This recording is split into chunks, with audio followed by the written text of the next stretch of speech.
Welcome back. So, in continuation with the last lecture, this we will discuss today the methods of the determination of the equivalent weight. Already in the last lecture, we have discussed four methods of determination of the equivalent weight. So, in continuation to that, here we will discuss another three methods, very important methods of the determination of equivalent weight, and at the end of the lecture I will give you some working formulas and the tricks to calculate the equivalent weight of different substances like acids, like bases, like redox substances, okay, which gives electrons in the while in the solutions. Okay, so in that cases, how will you determine the equivalent weight of the particular compound of the substance? Okay. Now, continuing with our discussion, the fifth method, which is known as metal displacement method.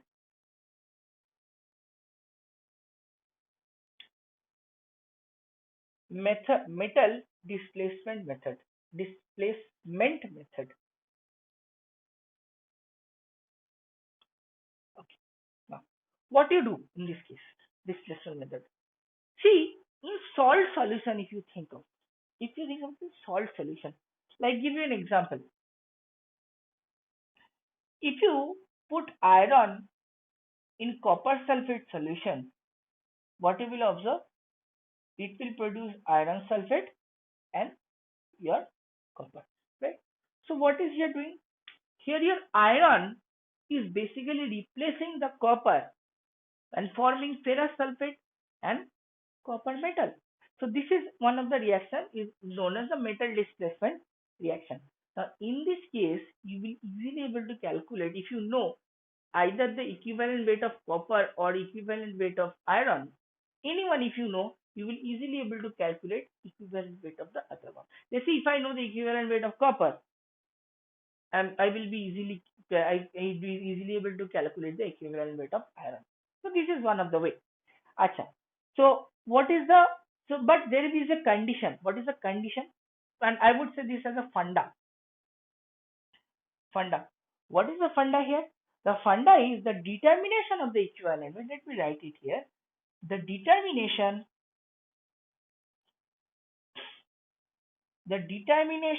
of equivalent weight, okay, the determination of the equivalent weight is based on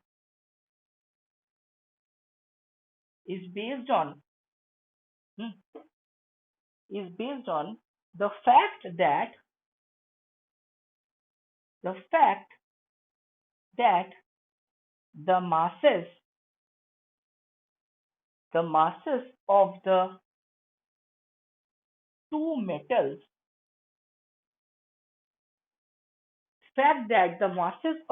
metals bear the same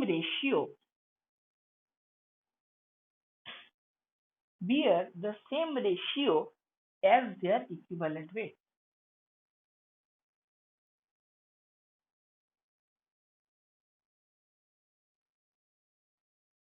Okay, this has to be there.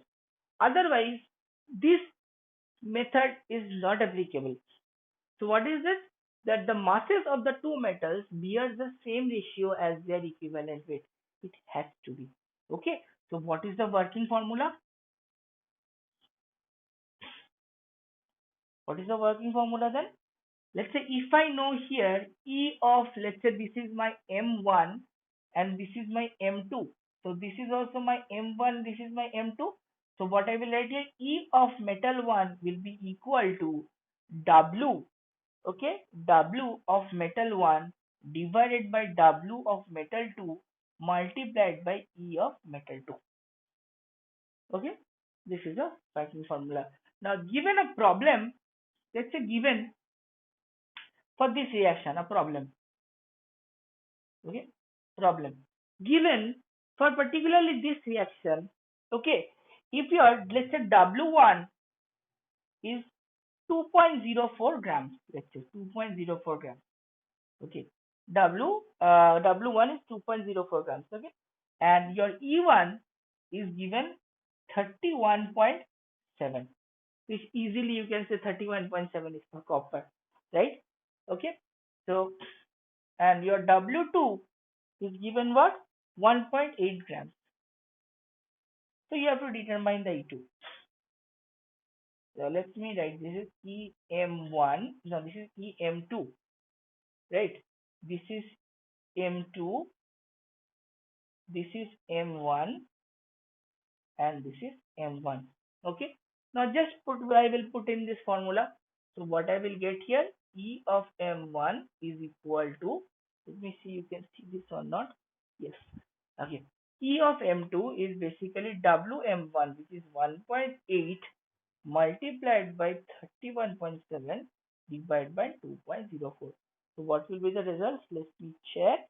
It is 27.97. 27.97. Okay. So this is the equivalent weight of the metal ball. Hmm? So this is very straightforward. Okay.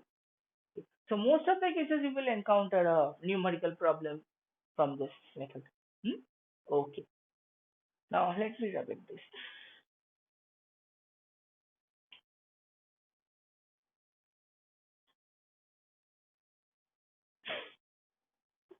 Hmm?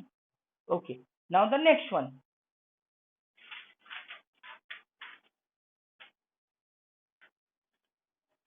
Next one is what? 6,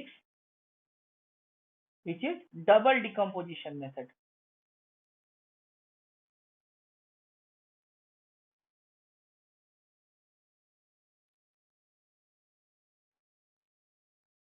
Double decomposition method. What is this method? Very straight. This is also very straightforward. Let's say I have a reaction. What is this reaction? AB plus CD, it forms AC plus BD. Okay, it's a reaction. What is the funda here? The funda is, what is the funda? The substances always reacts in the ratio of their equivalent masses. The substances always reacts reacts in the ratio of their equivalent masses. Okay, the equivalent weight of the compound will be always equal to the equivalent weight, sum of the equivalent weight of the constituents. The equivalent weight of the compounds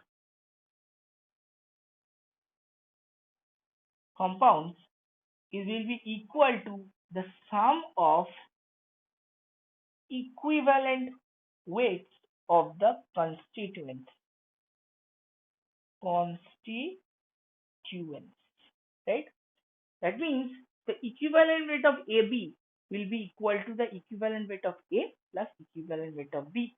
So from this reaction, if I construct the working formula, what will be my working formula? Working formula is the mass of AB divided by mass of AC. Okay, because these two are the things. Okay, will be equal to the equivalent weight, okay, of AB by equivalent weight of AC, ratio of the equivalent masses, and will be equal to the equivalent weight of A plus equivalent weight of B divided by equivalent weight of A plus equivalent weight of C. So this is my working formula. Very simple. Okay. Now if I take you an example, a problem. Okay. So what I can give, let's give a problem. Let's check sodium chloride. NaCl plus silver nitrate will give you sodium nitrate plus silver chloride. Now this is aqueous, this is aqueous, this is aqueous, this is solid. Hmm? Okay. Now what they said, what I found here, experimentally, it has been shown here. Your problem is given sodium chloride, you have taken 0.986 grams, and the silver chloride precipitate is, you can say, 2.43 grams. 2.43 grams. Okay. So, and we know sodium, we have to determine the equivalent weight of sodium. Okay. This EQW of sodium we have to determine. Okay. Now how we will do that? It's very simple, because so what we have here, E of Cl, sorry, not E, we check EQW of Cl is my 35.5, and EQW of silver is given, uh, where it is, 108. 108. So just very directly, so what I can write here, the sodium chloride weight divided by the silver chloride weight, that is 0.986 divided by 2.43 will be equal to the EQW of sodium plus 35.5, which is the equivalent weight of the chlorine. Well, here 108 plus 35.5, right? So if I do the calculation, what I will get here, you can easily calculate the EQW of sodium. What you will get is basically 22.9, almost 23. Okay, and indeed it is the equivalent weight of the sodium. Okay, so this is another method toward the double decomposition method, the way you can calculate the equivalent weight of the substances. Okay, Asha.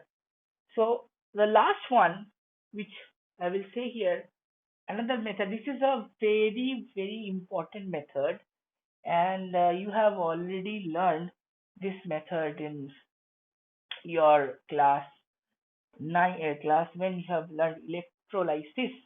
Okay, we've learned about the Faraday's different rule of electrolysis. So this is another method of the known as the electrolysis method.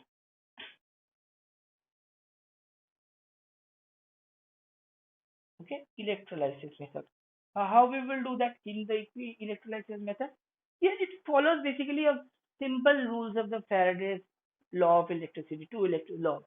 So what you have, let's say, a solution. Okay, you have a solution here. This is a cell length A, and this is a cross sectional area A. Now in this, through the solution you are passing the current I. Okay. Let's say I is the past current in ampere. Okay. T is the time of current passed in seconds. Okay. And Z is the electrochemical equivalent of the substance. Okay.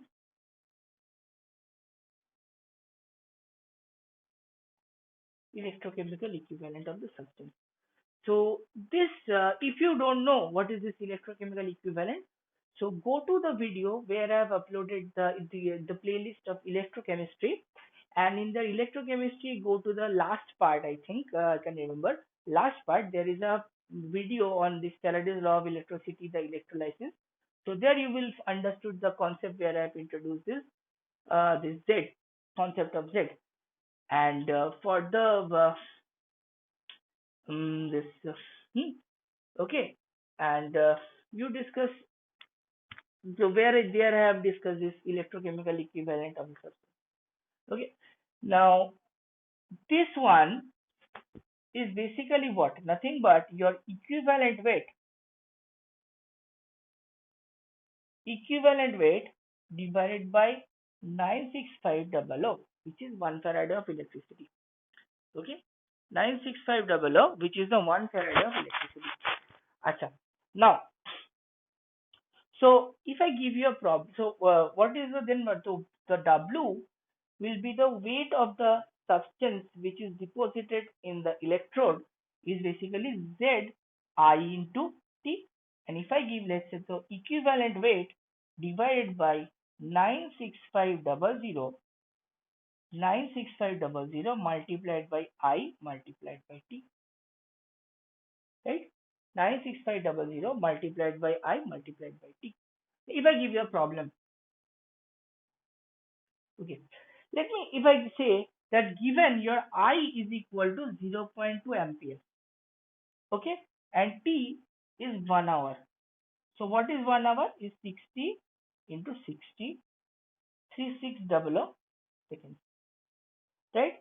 And if I gave you and another thing, anything left, okay, and gave you W, amount of the your substance deposited is 0. Let me check, 2369 2369 grams. Okay, so if I put this in working formula, so the equivalent weight is what? Nothing but your 0.2369 multiplied by 96500 divided by I is what? I is your here 0.2. 0.2 multiplied by 3600. So the answer we will get is 31.75. 31.75. So hence the equivalent weight of the substance is 31.75. Okay. So this is the electrolysis. By the electrolysis method, you can calculate the equivalent weight of the substance. Now, finally, ending the lecture with some very important concepts. Okay. And later on you will encounter in your practical classes as well as in the theoretical problems of the different substances where they will tell you to calculate the make the solutions, and they will tell you to calculate the equivalent weight of a particular acid or the base or any redox reagent like potassium permanganate. Okay, so in that case, how you will calculate the equivalent weights of them? Okay, you will use this kind of methods? No. So there are few tricks and techniques and the formulas, okay, which you will use and everyone use. So these formulas will help you to calculate the equivalent weight. Okay, now one by one I will give you the examples. First one, let's see, if you have an acid, sorry, if you have a normal salt, normal salt. Okay, so what is the equivalent weight of the salt? Equivalent weight of the salt is the formula weight of the salt. Because why formula weight of the salt? Because we know the salt substances, they exist in the closed pack structure. Okay, they does not exist in pure molecular form. They exist in the closed pack structures. Okay, so formula weight of the salt. This is formula weight of the salt. Formula weight of the salt divided by the total charge in the cationic part. Total charge on cationic part. Total charge on the cationic part. Okay, so let me take you example. Let's say if I talk about sodium chloride. So sodium chloride, what is the formula weight? Fw. Formula weight is what? Formula weight is 23. Sodium is 23, right? Sodium is 23 and chloride is 35.5. So this is how much is coming? 58.5. So what is the equivalent weight? Is 58.5 divided by 1, because sodium is sodium plus and it is Cl minus. So this is 58.5, right? Okay. If I talk about barium chloride, BaCl2. So if I discuss this is Ba plus 2 plus 2Cl minus. So this is barium as plus 2 charge. So what is the formula weight of barium chloride? Barium is 137. 137 plus 2 chloride, so 35.5, 2 into 35.5. So total how much you are getting? Uh, okay. So what is the equivalent weight then? Formula weight by 2. Let me write here directly the equivalent weight by 2. Why 2? Because it is barium has plus 2 oxidation state. So cationic charge is plus 2. So 2. So it is coming approximately around 104. Okay. So this is where you can calculate the charge, your equivalent weight of the normal salt. EQW. I'm so sorry. EQW. Okay. Now number 2. Number two. These formulas are very important. You just write it down in your notebook, and exam time this will help you also. Okay. For an acid salt like sodium bicarbonate. Very good example, sodium bicarbonate. Okay. Like your calcium bicarbonate, sodium bicarbonate, calcium bicarbonate. Okay. Let's talk about calcium bicarbonate. CaHCO3 whole twice. This is calcium bicarbonate. This is an acid salt. Okay. So what is the equivalent weight then? Formula. Equivalent weight is basically, okay. Equivalent weight is the formula weight of the acid salt. Formula weight. Okay. Formula weight divided by number of replaceable hydrogen atoms. Number of replaceable hydrogen atoms.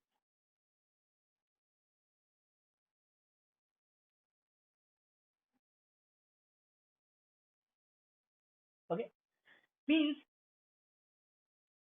if I put this in water, how much hydrogen it will consume? HCO3, acidic form, carbonic acid, right? So in this case, what is your formula weight? Equivalent weight will be equal to, what is the formula weight here? Formula weight is your 40 plus 2 multiplied by here 1 plus 12 plus 3 into oxygen 16, 3 is 40, 48, and by 2, because if you put this calcium bicarbonate in water, it will produce carbonic acid. So this how much is coming? It is coming 81. Okay. Achha. So this is one of the way for calculation. Next, number 3, for acids. If I talk about for acids, okay, acids like any acid, you find it out, any acid. Let's talk about sulfuric acid. So what is the equivalent weight? Obviously the molecular weight of the acid divided by the molecular weight of the acid divided by number of, or I would say basicity of the acid. Basicity means how many protons this can, when it is put in the aqueous medium, how many protons it can give. So in case of sulfuric acid, your equivalent weight is how much? Sulfuric acid, if you calculate 2 plus sulfur 32 plus oxygen 64 by how many basicity? 2, because 2 protons are there. As 2 basic protons are there. So this will be your 98 by 2. Okay, 98 by 2. Sorry, 64. Huh, 98 by 2. 32. Huh, 64. 98 by 2. 49. 49. This is a dibasic acid. Dibasic acid. Something is wrong? No. 32, 64, 9, 4, 2, 6, 8. That's fine. But 4 bases. Like, let's say, aluminium oxide, aluminium hydroxide, AlOH whole thrice. So what is the equivalent weight? So for acid, it is a basicity. For basis, acidity. Acidity. Okay, and molecular weight of the base. Okay, and for this one, your equivalent weight is basically how much? This is tribasic acid. So whatever it will be by 3. And here it is what? Aluminium is 27 plus 32 multiplied by 3 plus 3. So how much it is coming? This is coming 26. Okay. So this is the equivalent weight of the normal salt, acids and bases. Okay. Now the last one left here.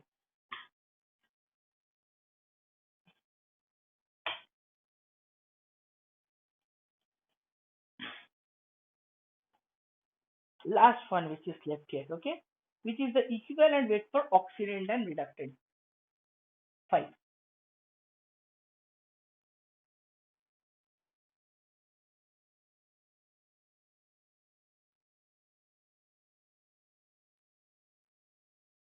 Okay.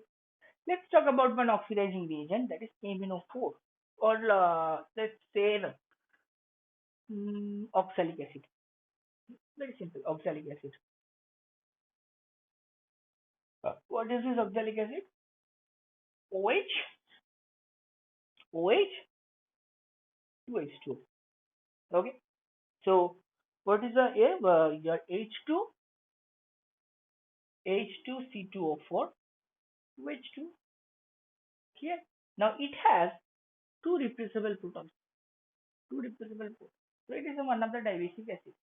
But here, if you take this C2O4, C2O4, C2O4 2 minus in your redox oxide, when it goes to your after the deprotonation, the ion C2O4 minus forms 2 CO2 by releasing 2 electrons.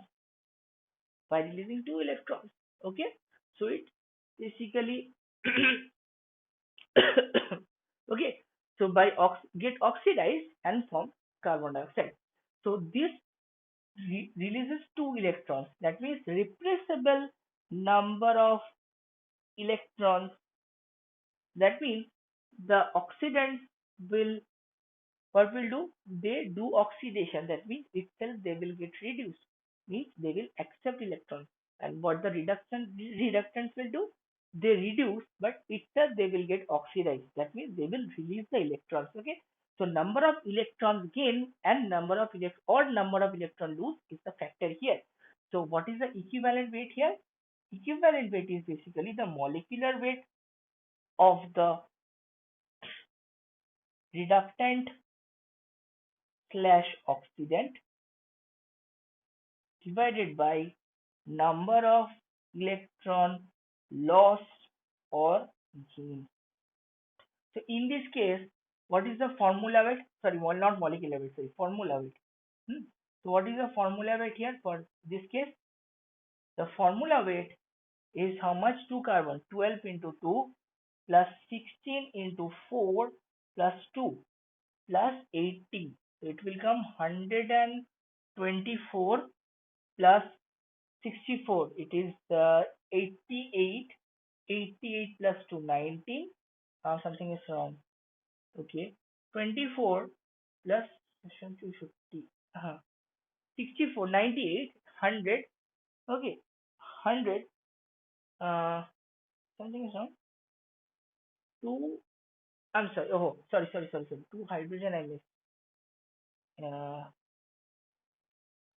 Oh, sorry. Extremely sorry. 8 into 2. So this is 126. Okay. That's fine. So what is the equivalent weight? 2 is it? 2 water. What is the equivalent weight? 126 divided by 2 electrons. So 2. So this is. That's why you require, so to make one normal solution of oxalic acid, you require 63 grams of oxalic acid. 663 or 6.6.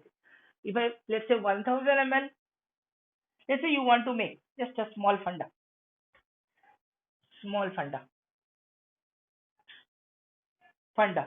If I tell you to make a 100 ml N by 10 oxalic acid solution. So how much oxalic acid will be required? This concept of normality. Let me write it in separate ink. Okay. How much oxalic acid will you require? So what we know from the definition of the normality, 1000 ml, one normal oxalic acid is equivalent to 63 grams. So this is the equivalent weight. So 100 ml n by 10 oxalic acid, but 63 multiplied by 100 multiplied by n by 10, 1 by 10, 100 divided by 1000 divided by 10. This is how much is coming. This cancels out. So this is 0.62 grams. That means if you want to make 100 ml n by 10 oxalic acid, you require 0.60 grams oxalic acid. So this way you usually make the oxalic acid solutions. Okay. So this is a normality concept here. So these are the methods. So these two video lectures consist of the method where you can calculate the using the different method you can calculate the equivalent weight. Okay. So this chapter is almost, I think, at the end. Okay. And let me see what things are left. Okay. And after that, at the end of this lecture, you will find it out last two lectures that will be on the different numericals. And there I will start from the each video lectures, and the topics I will give them one by one topics and discuss each the numericals on particular those topics where the numerical is important. Okay. So till then, thank you.